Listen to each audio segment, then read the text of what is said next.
أعوذ بالله من الشيطان الرجيم. بسم الله الرحمن الرحيم.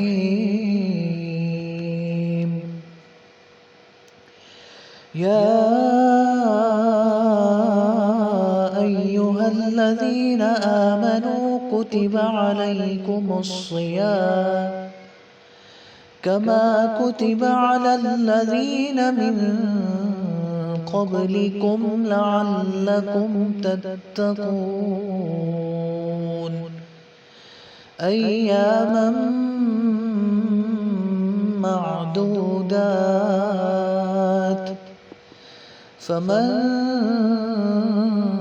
كان منكم مريضا أو على سفر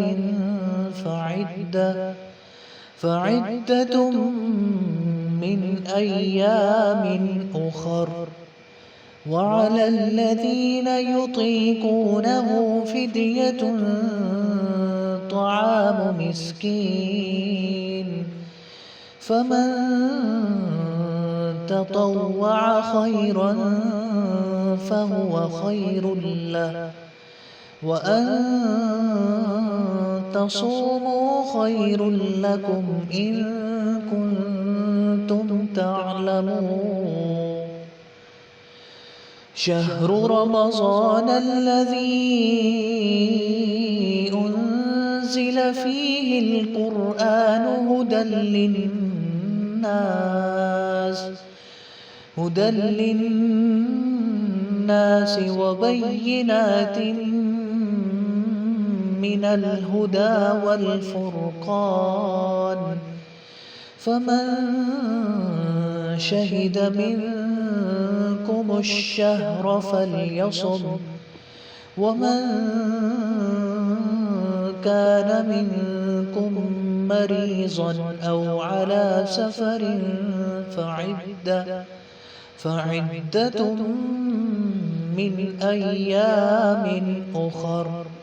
يريد الله بكم اليسر ولا يريد بكم العسر، ولتكملوا العدة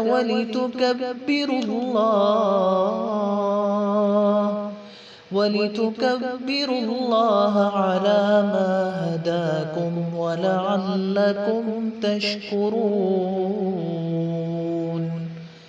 صدق الله العظيم. उलमा व अवाम में हाइल खलीज दूर करने की एक मुनफरिद काविश।